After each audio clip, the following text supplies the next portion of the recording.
ሰላም ጤና ይስጥልን አድማጭ ተመልካቾቻችን ኢትዮ ፎከስ ነው ከግንባር እንግዳይ ይቀርብ ያለው እንግዳይ ፋኖ ደረጀ በላይ ነው። ፋኖ ደረጀ በላይ እንግዲህ በዚህ ትግል ውስጥ ጉልህ አስተዋጽኦ ካላቸው የፋኖ መሪዎች መካከል አንዱ ነው። ሁለት ልጆቹንና በርካታ ቤተሰቦቹን ሀብት ንብረቱንም በዚህ ትግል ውስጥ ካጡና ለዚህ ትግል ዋጋ ከከፈሉ መካከል ይገኛል። ሰሞኑን በእነሱ አጠቃላይ የድርጅትና ዘመቻን በተመለከተ እንደዚሁ ደግሞ ከነሱ ድርጅት ወደ መንግስት እጅ የሰጡትን ጨምሮ በተለያዩ ጉዳዮች ድርጅታቸው እየተነሳ ነው የሚገኘው። ይህንን በተመለከተና በሌሎች ጉዳዮች አጭር ቆይታ የምናደርግ ይሆናል። እየተከታተላችሁ አብራችሁ እንድትቆዩ በአክብሮት ጋብዛለሁ። እንኳን ደህና መጣህ ደረጀ። እንኳን ደህና ቆየ በልጤ። እንዴት ነህ? ደህና ነኝ። እስኪ እንደው አጠቃላይ አሁን ያለውን አጠቃላይ ሁኔታ በተመለከተ በመግቢያ መንግስት መጠነ ሰፊ ዘመቻ እያደረኩ ነው፣ ፋኖን እያዳከምኩ ነው፣ ፋኖ እጅ እየሰጠ ነው የሚል ፕሮፓጋንዳ በአንድ በኩል እያሰራጨ ነው። በሌላ በኩል ደግሞ እናንተ ከመንግስት ጋር ተደራድራችሁ የእናንተ ድርጅት አማራ ፋኖ ህዝባዊ ድርጅት ከመንግስት ጋር የሰላም ስምምነት ተፈራርሟል፣ ተደራድሯል። ይህንን ተከትሎ ብዙዎቹ እየመጡ ነው፣ የመጡም አሉ፣ የተፈራረሙም አሉ፣ የሚመጡም አሉ እየተባለ ነው። እንግዲህ በመንግስት ሚዲያዎች በየቀኑ ፕሮፓጋንዳ እየተሰራ ያለው በዚህ ጉዳይ ላይ የምትለው ምንድነው? እንደ መግቢያ በዚህ ጥያቄ ብንጀምር። አዎ መንግስት አሁን አገዛዙ መጠነ ሰፊ የሆነ ፕሮፓጋንዳ ወይም ደግሞ የአሸናፊነት ሁኔታ የሚመስል ነገር እያወራ ነው ያለ። እንግዲህ ትግል ማለት ዘፍና መሸነፍ አይደለም። ትግል ብዙ መስዋዕት ይጠይቃል። ለመንግስት ግን ይሄ እስካሁን እሱ አገዛዙ የተማረከው የተደበደበው ብዙ ሰራዊት ኮሎኔሎች፣ ሻለቃ አመራሮች፣ ትልልቅ በሳል አመራሮች፣ ጦር የሚመሩ አመራሮች ሲንጓን ይሄ አልፋኖ ብዙ ነገር አላቀራራም። መንግስት ግን አሁን እሱ ያቋቋማቸው እሱ በውስጥ መስመር ወደ ድርጅታችን ወደ ፋኖ ትግል ያቀላቀላቸው ሰዎች አልሳካላቸው ሲል የአማራ ትግል የማይነቃነቅ የአሸናፊነት ስሜት መኖሩን ሲያውቁ የአጭር ጊዜ መስሏቸው ለማፍረስ የመጡ ተጠልለው የቆዩ ሰዎች ናቸው። አሁን ዞረው ወደ ራሳቸው ቦታና ወደ ራሱ ቦታ ሄዱትኝ እንጂ ፋኖ መንግስትን አሸንፎ አማራን ነጻ ወጥቶ አገረ መንግስት ሊሆን የገባና በጽናት የተደራጀ ፋኖ እስካሁን ድረስ አንድም ፋኖ አልተቀላቀለም፣ እጅም አልሰጠም። መንግስት ራሱ እኛ አማራ በሚለው የአማራ ታጋይ ብለን በሰበሰብነው ሳናውቅ ተጠልለው ሲጠቡ የነበሩና የመንግስትን ጉዳይ ሲያስፈጽሙ የነበሩ የአማራ አንድነት አንድ ሊሆንባቸው አንድነት ሊመጣ ሲሆን የመጨረሻ እሳት ሊገቡ ሲሆን አላዋጣቸው ሲል የሄዱ ብቻ ናቸው እንጂ ፋኖ ተብሎ ከተደራጀው የአማራ ፋኖ ብሎ አምኖ የገባ ታጋይ አንድም ለመንግስት እጅ አልሰጠም። አሁንም መጠነ ሰፊ የሆነ እንቅስቃሴ እያደረገን ያለ በአማራ ክልል በሁሉም ቀጠናዎች መጠነ ሰፊ ያለውን ኃይል ተጠቅሞ እየተንቀሳቀሰ ነው ያለ። አንድም እቅዱ አልተሳካለት። ጭራሽ ከድካም ውጭ በውሎው ወታደሩን ተመበተን ውጭ በውሎው እየተመታ ሰራዊቱን አዝረክርኮ ከመሄድ ውጭ አንድም ያገኘው ግባት የለም። ወሬው ግን ፕሮፓጋንዳው ግን እንደምታዩት በልጤ ማት ነው። ለምሳሌ የአፋድ የድርጅት አመራር የነበረ እንደ መሽገር ተጠግቶ የነበረ ሐሳቡ አልሳካለት ብሎ ሲነቃበት ከድቶ ፈርጦ ሄደ። የራሱ አባል ሂዶ ገብቶ በሰሞኑም ያቀራረው በቃ እንግዲህ አማራ ቀርቶ ወይም አገር አቀፍ ቀርቶ ዓለም አቀፍ ሁላ ያዙ ይልቀቁኝ እያለ ነው። ሌላ ግን የደብነ የለም። እሱም ቢሆን ሲያዝ ሲታገድ በስር ቁጥጥር ሊሆን ሲል ነው ፈጥኖ ጠፍቶ ከድቶ ሄደ ወደ ቤቱ ወደ ጓዳ ወደ የገባው። ስለዚህ እሺ የተለየ ነው ፋኖ ድርጅታችሁ ስለ ስምምነትም ስለ ድርድርም ስለ ሰላም ውይይትም የሚያውቀው ነገር የለም። እነዚህ ሊያዙ ሲሉ ነው አምልጠው የሄዱት፣ እነዚህ ቀድሞ መንግስት ያስገባቸው ናቸው የሚል መከራከሪያ ነው የምታቀርቡት። ጭራሽ ሰላም ድርድር የለም። ጠይቀውናል፣ መጣው ጠይቀውናል። በሰብአዊ እርዳታ ምን ረዳችሁ ከሆነ ብለው ጠይቀውናል። እኔ ሀገሮች ጠይቀውናል። እነ ኢጋድ እና አፍሪካ ህብረት ሌሎችም ሆነው ጠይቀውናል።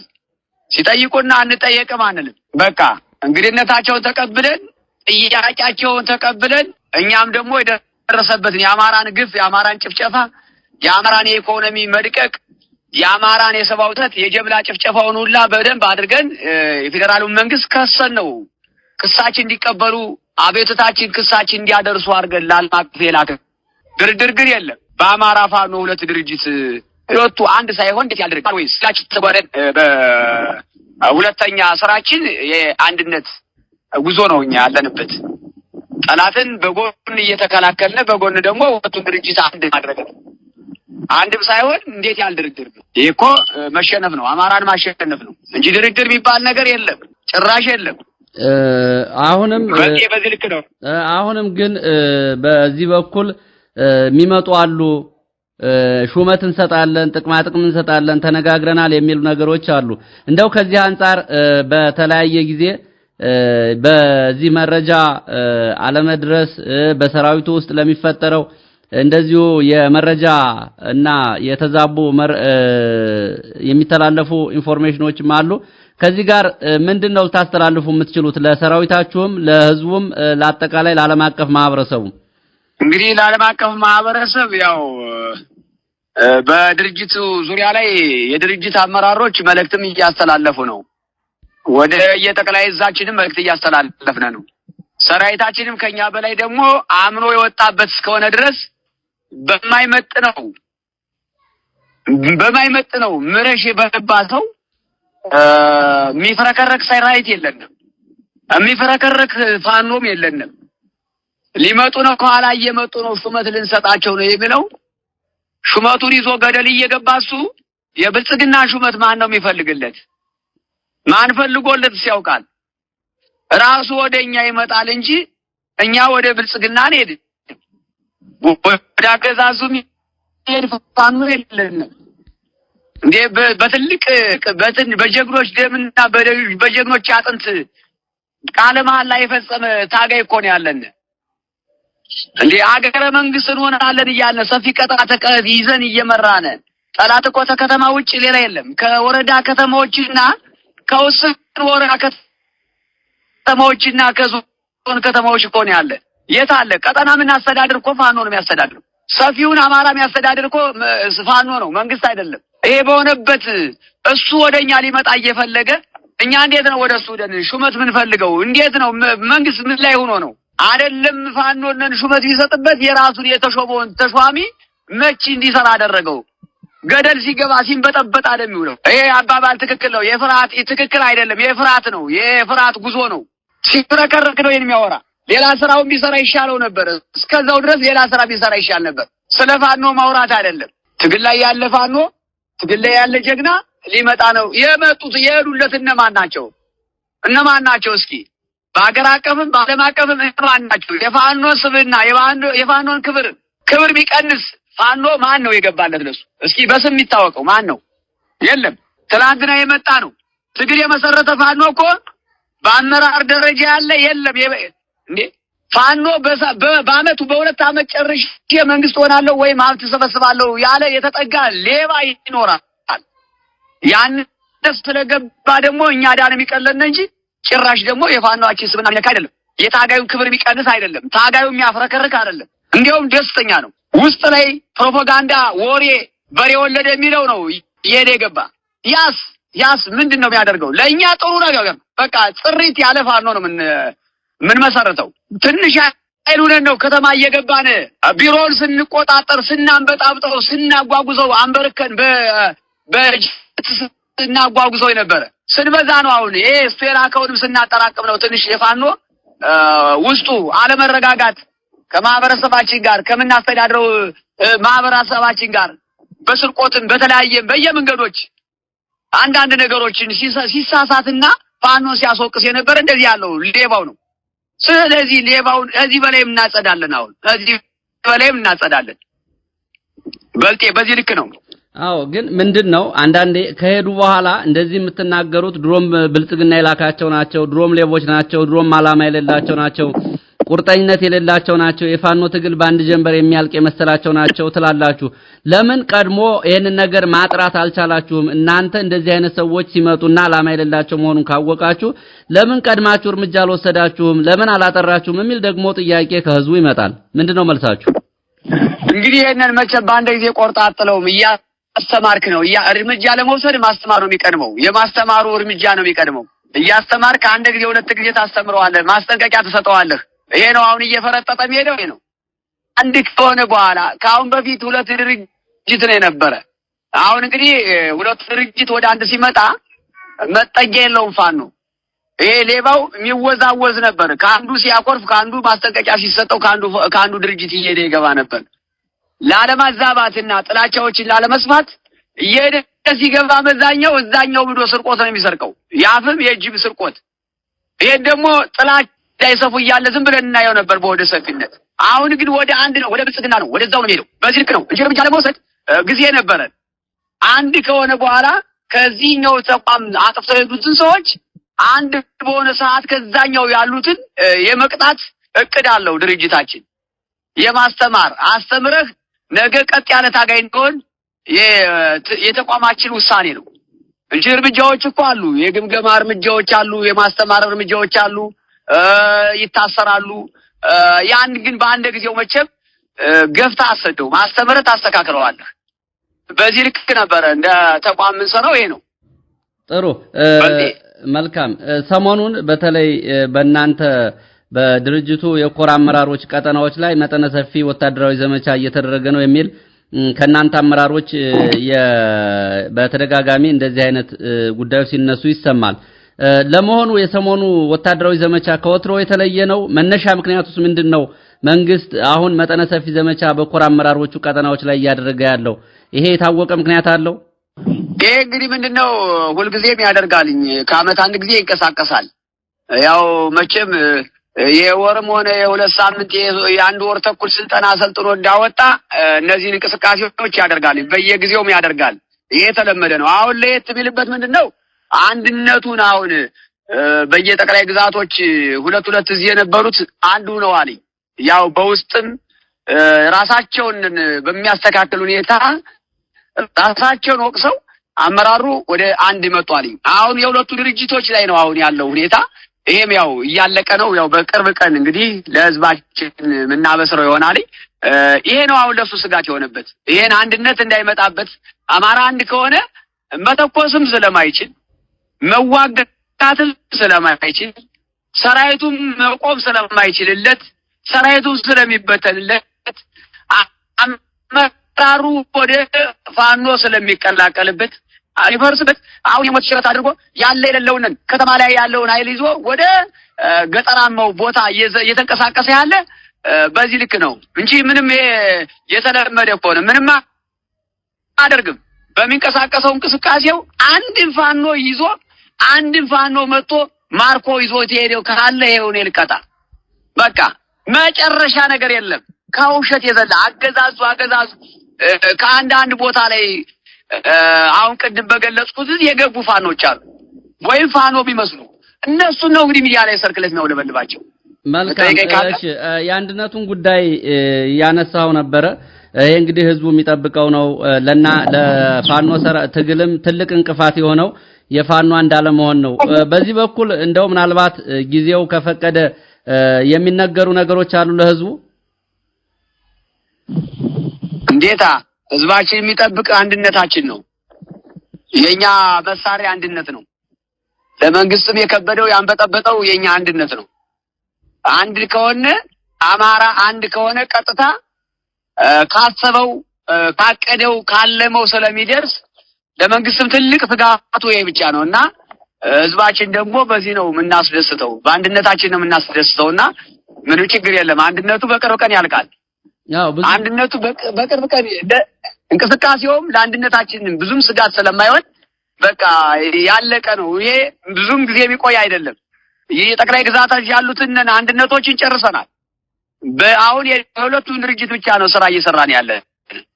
ይሄም ደግሞ እንግዲህ የቀረው ከዚህ ግባ የሚባል አይደለም። በቅርብ ቀን ጥሩ ነገር ይኖራል ብዬ ጠብቃለሁ። አዎ በተደጋጋሚ ህዝቡ ይሄንን መስማት ይፈልጋል። የፋኖ አመራሮች ወደ ሚዲያ ስትመጡ በቅርብ ቀን እያላችሁ 2 እና 3 አመታትን ወስዷል። ይሄ በትክክል ግን አሁን ለህዝቡ ለሚነገረው ነገር በአጭር ጊዜ ተብሎ የሚነገረውና የደረሰበትን ደረጃ በተመለከተ ህዝቡ ምን ይጠብቅ፣ እንደው ግልጽ በሆነ መንገድ ምን ይጠብቅ፣ እስከ መቼ ይጠብቅ የሚለው ጉዳይ በተጨበጠ መንገድ መናገር ይቻላል? እሱ አይቻልም። እንግዲህ ነገ ሊሆን ይችላል፣ ቀናቶችን ሊወስድ ይችላል። ይሄ እንግዲህ እግዚአብሔር የፈቀደው ቀን ነው። እንግዲህ እግዚአብሔር የፈቀደው ቀን ደስታችን ህዝባችን አካፍላለን። በዚህ ቀን ማለት አይቻልም። በእግዚአብሔር ኃይል ጭምር የሚሰራ ነው። ይሄ በፈጣሪ ኃይል ጭምር የሚሰራ ነው። ብዙ ቀላል በሳምንት በሁለት ሳምንት የምንጨርሰው ነገር አይደለም። ስራዎች ብዙ የተሰሩ ቢሆንም የቀሩትን ደግሞ ለማስተካከል ብዙ ነገሮችን ለመስራት በቀላል ነገር ሰርተህ አይደለም ትግል የምትገባው። በቀላል ነገር በቅርብ ቀኖች ብቻ አይደለም ጥር ባሉ ቀኖች ብቻ ተሰርቶ አሽወክርከህ ሰርተህ አይደለም ድርጅት ነው የምትለው። ስራ እግዚአብሔር በፈቀደው። ጥሩ እንደው አጠቃላይ እስኪ ወቅታዊ የአጠቃላይ ዘመቻውን በተመለከተ በርካታ የፋኖ ቀጠናዎችን ተቆጣጥሬ ያለው የሌሊትና የቀን ዘመቻዎችን እያደረኩ ነው። አሁን ፋኖ ቆሞ መዋጋት አይችልም፣ አብዛኛውን የፋኖን ኃይል ደምስሻለሁ የሚል ሪፖርት በየቀኑ ይሰማል ከመንግስት በኩል። ይሄንን እንዴት ነው እናንተ የምታዩት? ቀጠናውን መረከቡና አለመረከቡ መጀመሪያ ስራችን ይለቅ ብቻ። ያን ጊዜ ነው እንግዲህ የአማራ ህዝብ ወይም አገር አቀፍና ዓለም አቀፍ የሚያየው ያን ጊዜ ነው። የመንግስት ቀረርቶና ብዙ ቀረርቶ ፉከራ እና አሁን ያልኩ ነገሮች ብቻ በውል ይለቁ ተሎ እንዲያልቁ የእግዚአብሔር ፍቃድ ይጨመርባቸው እንጂ ያን ጊዜ እንተያያለን። ቀጠና ሲሄድ ቀጠና ተቆጣጥሮ ነው ካለበት ከተማ ወጥቶ ገጠር ውሎ መግባቱን እንደ ቀጠና ወይም ተቆጣጠርን ብሎ ከሆነ ስህተት ነው። የት ላይ እስኪ የትን ቀጠና ነው እኛ እነን የተቆጣጠረ? እኛ መቼም አሁን ፋኗችን ከተማ ሲገባ አንዳንድ ጊዜ ስህተቶች ይፈጸማሉ። ፋኖ የጣፈጠ ነገር ሊያስብ ይችላል። እኛ ወረዳ እኮ ቀድመን መቆጣጠሩ የምንጠራው ነገር የራሳችን እቅዳለን። ላለመግባት የወሰነውና ምን ወሰነው ውሳኔ አለ። ምክንያቱም ገጠራማውን እያስተዳደርን ቀጠና ከተማዎችን እያስተዳደርን ነው። የቀበሌ ከተማዎችን እየመራን ያለን እያስተዳደርን ያለን። በአንድ ወረዳ 2 ቀበሌ 3 ቀበሌ ላይ ነው። በአንድ ከተማ 2 ቀበሌ 3 ቀበሌ አሉ። እነሱን ነው የሚያስተዳደር መንግስት ወይም መከላከያ ሰራዊቱ። መንግስት ሳይሆን መከላከያ ሰራዊቱ የሚያስተዳድራቸው። አንድ ቀበሌ ከአንድ ወረዳ 2 ወይም 3 ቀበሌ ነው። በአንድ ከተማ በአንዲት ወረዳ እነዚህን ነው የሚያስተዳድር። በቃ ይሄን ደግሞ እንግዲህ እንደ ወረዳ የሚቆጥረው ከሆነ ህዝብ ነው የሚያውቀው። የሚመራው ህዝብ ነው የሚያውቀው። ጥሩ።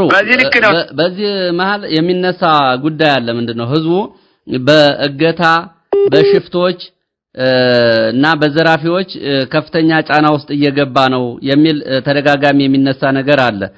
ከዚህ አንፃር ፋኖ በፋኖ ስም የሚንቀሳቀሱትንም እንዲሁም ደግሞ ከሆነለት የምንገጥምበት እኛ ቀጠናችን ፋኖ አልተቆጣጠር አውያ እየገጠም ነው አይደለም። ድርጅታ ጊዜ ቅርብ ነው፣ ሩቅ አይደለም። ጥያቄ ያነሳሁት ምንድነው እገታ፣ ዝርፊያ እንዲሁም ከወንጀሎች ጋር የሚነሱ ጉዳዮች አሉ። በዚህ በኩል ፋኖ በሚቆጣጠራቸው ቀጠናዎች ለሚደርሱ አጠቃላይ ግፍና ሰቆቃዎች ፋኖ ተጠያቂ ይሆናል። መንግስት በሚቆጣጠራቸው አካባቢዎች ደግሞ ለሚደርሱ ግፍና ሰቆቃዎች መንግስት ራሱ ተጠያቂ ይሆናል። ከዚህ አንፃር እናንተ ሌባና ወንበዴው ላይ እርምጃ ለመውሰድ ምን እየሰራችሁ ነው? በዞን ከተማዎች፣ በክልል ከተማዎች፣ በወረዳ ከተማዎች አገዛዙ ባለበት አሁን የምትላቸው ነገሮች አሉ በሰፊው። ውጭ ሀገር ቤተሰብ ያላቸው ቤተሰብ አገዛዙ ራስ በተቀመጠበት ወረድ ነው ይላል። ይሄ ነው። ፋኖ ደግሞ የራሱን አማራ አግትም መንገድ ላይ የሚታገቱ ሹፌሮች አሉ። ይሄ ደግሞ መንግስት የላካቸው እነዛናቸውን እየገባለ አሁን እነዛናቸው እየገባለ እነዛንን ቅድም ባልኩ መሰረት ለማስተማር ለማሰር ለመቅጣት 2 ድርጅት ስላለ መጠለያ እያደረገ ከዚህኛው ሲይዘው ከዛኛው እየሮጠ ይጠጋ ነበር። ለውሳኔም እርምጃ ለመውሰድም ግጭቶችን ምክንያት አድርጎ ፈጥቶብን ነበር። ለተወሰነ ጊዜ እንደዚህ አይነት ሰው የሚያግት መንገድ ላይ እንደዚያ የሚያደርግ ሌባ ነው። እርምጃ ለመውሰድ ይሩጦ ይጠጋል። እዴ ተከትለህ በምትይዘው ሰዓት ተኩስ ዛኛው ይከፈታል። በዚህ ልክ ህዝባችን በድለነው ቆይተናል። እቺ ተበድሏል።